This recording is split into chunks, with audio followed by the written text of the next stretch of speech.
Kuna huyu sahaba wa mtume ambaye alikuwa anajulikana kama Tamim ad-Dari.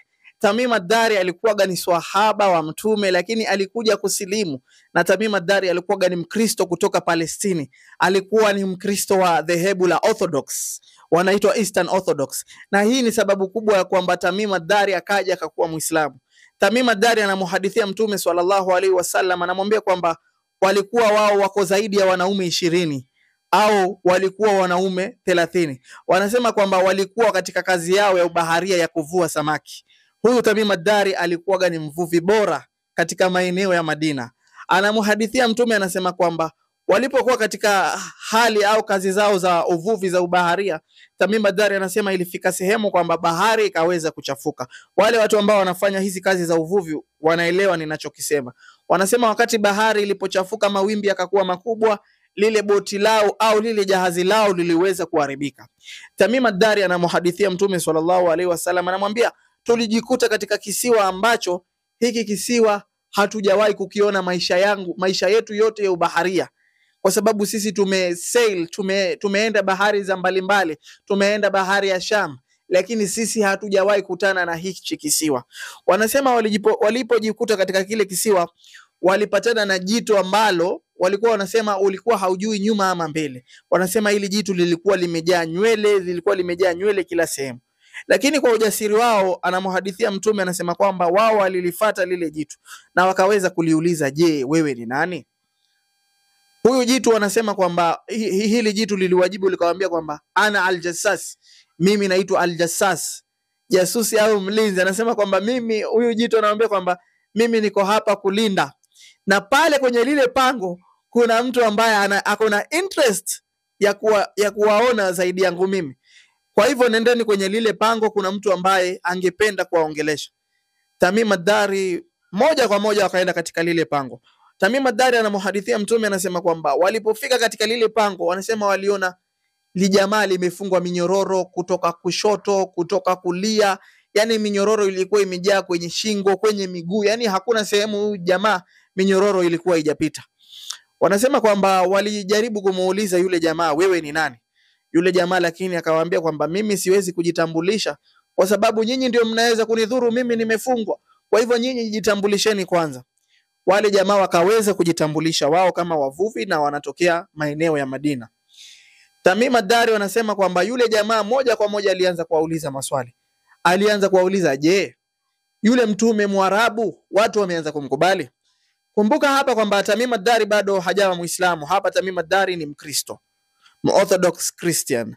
Tamim ad-Dari anasema kwamba huyu jamaa aliwauliza, je, yule mtume Mwarabu watu wameanza kumkubali? Yule Tamim ad-Dari akasema ndio, akona wafuasi na watu wengi sana wameanza kumkubali.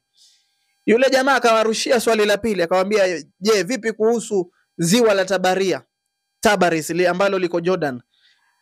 Huyu Tamim ad-Dari akamwambia ziwa la Tabaria bado liko na bado lina maji.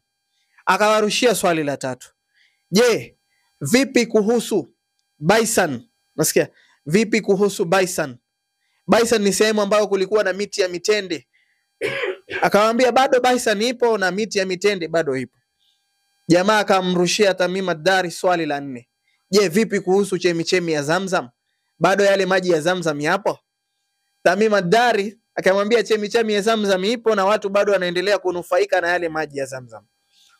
Yule jamaa akanyamaza, na Tamim ad-Dari akakuwa, kwa nini wewe umetuuliza hii maswali? Akamwambia, kwa nini umetuuliza haya maswali? Akasema, mimi nilipouliza maswali la kwanza kuhusu mtume wenyu, mtume ambaye ni Mwarabu, je, watu wameanza kumkubali? Mliponijibu kwamba huyu mtume watu wameanza kumkubali, hapo nilijua mimi niko karibu kuachiliwa. Swali la pili ambalo alilowauliza, je, vipi kuhusu ziwa la Tabaria?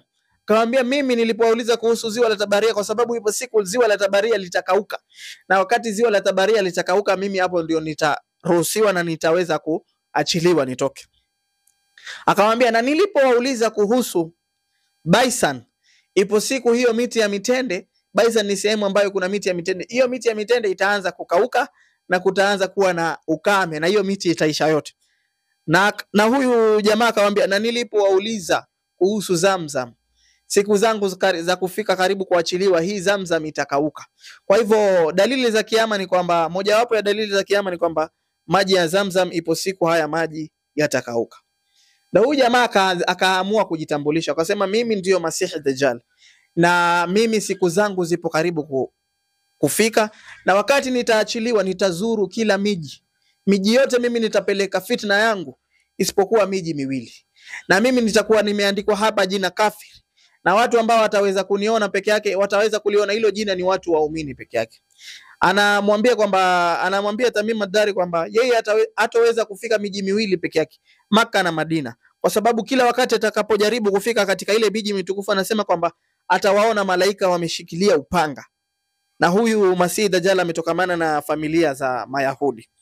So huyu jamaa akajitambulisha kwamba yeye ndio Masihi Dajjal, na hii ndio sababu kubwa, hii hadithi ndio sababu kubwa ya Tamim ad-Dari kuingia katika Uislamu.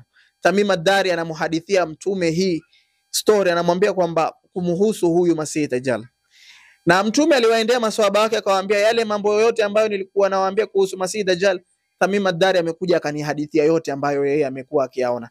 Na Tamim ad-Dari aliondoka mji wa Madina wakati Uthman bin Affan alipofariki, na akarudi katika nchi yake ya Palestina. So Tamim ad-Dari mtume alikuwa anamwambia kwamba wewe umeleta mwangaza katika Uislamu, kwa sababu Tamim ad-Dari yale mataa ambayo yalikuwa yanamulika misikitini, mishumaa, ni jamaa ambayo alikuja akaziintroduce ndani ya msikiti wa Madina. So Tamim ad-Dari was a great companion of the Prophet sallallahu alaihi wasallam. Anaitwa Tamim ad-Dari radhiyallahu anhu, radhi za Mwenyezi Mungu ziwe pamoja naye. Thank you, is the observer.